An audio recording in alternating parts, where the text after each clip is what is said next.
Haleluya, puji Tuhan. Kembali bersama Yesus Kuatku, kita mau merenungkan kebenaran firman Tuhan. Tapi sebelumnya mari kita berdoa. Bapa Sorgawi, dalam nama Tuhan Yesus Kristus, kami sangat bersyukur ya Tuhan, buat kemurahan Tuhan bagi kehidupan kami. Terima kasih ya Tuhan, terima kasih. Kami rindukan firman-Mu terus ada bagi kehidupan kami, menghidupi kami sehingga hidup kami nantiasa boleh menyenangkan hati Tuhan. Berkaryalah Engkau Roh Kudus, memberi pengertian buat setiap kami akan firman-Mu. Terima kasih Tuhan, kami terima firman Tuhan dengan ucapan syukur dalam nama Yesus Kristus. Haleluya. Amin. Puji Tuhan. Bapak Ibu Saudara yang kasih dalam kasih Tuhan Yesus Kristus, tema atau judul renungan pagi hari ini adalah standby. Terdapat di dalam 1 Petrus 5 ayat 8. 1 Petrus 5 ayat 8 dikatakan, sadarlah dan berjaga-jagalah. Lawanmu si iblis berjalan keliling sama seperti singa yang mengaum-ngaum dan mencari orang yang dapat ditelannya.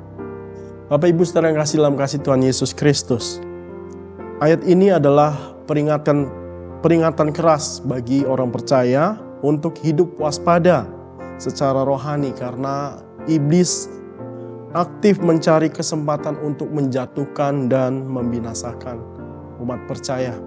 Ada beberapa poin yang saya akan berikan bagi kita semua dalam renungan di hari ini. Yang pertama, sadarlah dan berjaga-jagalah. Kata sadarlah dan berjaga-jagalah itu adalah panggilan untuk memiliki kesadaran, yaitu memiliki kesadaran rohani, berpikiran jernih dan tidak terhanyut oleh pengaruh dunia atau kemalasan rohani. Bapak Ibu Saudara kasih, memang kita hidup di dunia, tapi kewargaan kita bukan kewargaan dunia ini, tapi kewargaan sorga. Jadi jangan hidup kita sama seperti orang dunia. Janganlah kita menjadi serupa dengan dunia ini. Di dalam 1 Yohanes 2 ayat 15-17, 1 Yohanes 2 ayat 15-17 dikatakan, janganlah kamu mengasihi dunia dan apa yang ada di dalamnya. Jikalau orang mengasihi dunia, maka kasih akan Bapa tidak ada di dalam orang itu. Sebab semua yang ada di dalam dunia, yaitu keinginan daging dan keinginan mata serta keangkuhan hidup, bukanlah berasal dari Bapa, melainkan dari dunia. Dan dunia ini sedang lenyap dengan keinginannya, tetapi orang yang melakukan kehendak Allah tetap hidup selama-lamanya. Haleluya, puji Tuhan. Jadi di poin pertama ini kita harus sadar dan berjaga-jagalah, supaya kehidupan kita tidak sama seperti dunia ini, meskipun kita masih hidup di dunia ini. Tapi biarlah kita hidup melakukan apa yang menjadi kehendak Tuhan.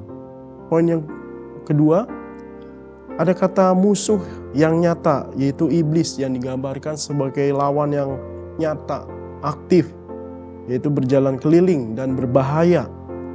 Dalam Efesus 6 ayat 12, dikatakan, karena perjuangan kita bukanlah melawan darah dan daging, tetapi melawan pemerintah-pemerintah, melawan penguasa-penguasa, melawan penghulu-penghulu dunia yang gelap ini, melawan roh-roh jahat di udara. Bahkan di dalam Yohanes 10 ayat 10 di situ dikatakan, pencuri datang hanya untuk mencuri dan membunuh dan membinasakan.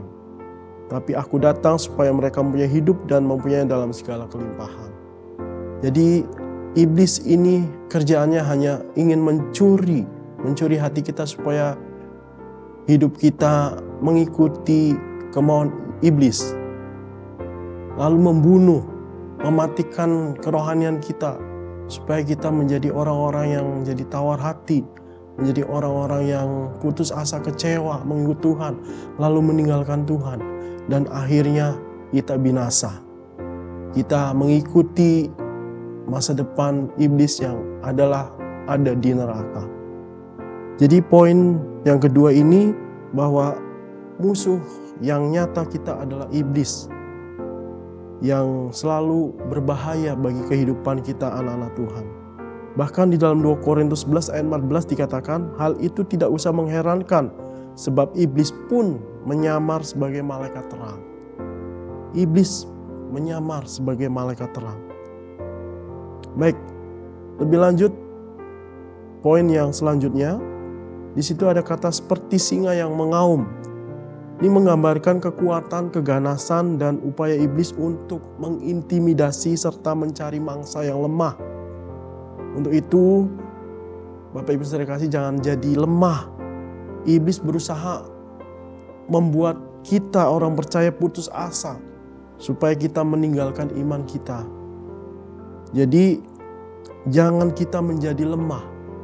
Tapi dalam Efesus 6 ayat 10 sampai 11, Efesus 6 ayat 10 sampai 11, di situ dikatakan, akhirnya hendaklah kamu kuat di dalam Dia, di dalam Tuhan, di dalam kekuatan kuasa-Nya. Akhirnya hendaklah kamu kuat di dalam Tuhan, di dalam kekuatan kuasa-Nya. Jangan jadi lemah. Tapi Efesus 6 ayat 10 anjurkan setiap kita untuk kita menjadi pribadi yang kuat di dalam Tuhan, di dalam kekuatan kuasa Tuhan. Bahkan di ayat 11 dikatakan, kenakanlah seluruh perlengkapan senjata Allah supaya kamu dapat bertahan melawan tipu muslihat iblis. Haleluya. 1 Petrus 5 ayat 9 dikatakan, lawanlah dia dengan iman yang teguh, sebab kamu tahu bahwa semua saudaramu di seluruh dunia menanggung penderitaan yang sama. Jadi lawan iblis dengan iman yang teguh. Iman ini berakar pada perlindungan Tuhan dan tidak berkompromi dengan tipu muslihat iblis.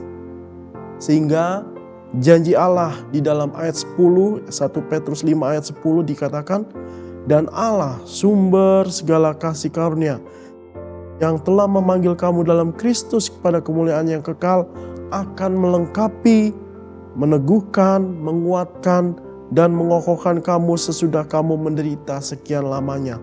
Puji Tuhan, meskipun ada serangan dari iblis, Allah berjanji akan melengkapi kita, meneguhkan, menguatkan, dan mengokohkan kita, umatnya. Bapak Ibu Saudara kasih dalam kasih Tuhan Yesus Kristus. Lewat renungan hari ini kiranya kita akan tetap menjadi pribadi yang standby, tetap berjaga-jaga supaya kita tidak terbawa tipu muslihat iblis. Untuk itu menjadi ayat terakhir, menjadi kesimpulan renungan di hari ini, Kolose 4 ayat 2. Kolose 4 ayat 2 dikatakan, bertekunlah dalam doa dan dalam pada itu berjaga-jagalah sambil mengucap syukur. Berjaga-jagalah dan tetaplah berdoa. Haleluya. Tuhan Yesus memberkati kita semua. Amin. Puji Tuhan. Tuhan Yesus yang baik, terima kasih buat kebenaran firman-Mu. Mengingatkan kami ya Tuhan, bahwa kami harus selalu standby, berjaga-jaga dan berdoa. Karena lawan kami adalah iblis yang mencoba membawa kami untuk kami mengikuti langkahnya. Tuhan tolong kami supaya kami tetap punya iman yang teguh, tetap berdiri di dalam kebenaran-Mu. Kami tetap di dalam Engkau, sekali Yesus tetap Yesus menjadi bagian hidup kami. Terima kasih ya Tuhan, melangkah di sepanjang hari ini bersama dengan Tuhan, kami kuat karena Tuhan bersama kami. Ini doa syukur kami ya Tuhan, dalam nama Yesus Kristus. Haleluya. Amin. Puji Tuhan. Bersama Yesus, aku kuat.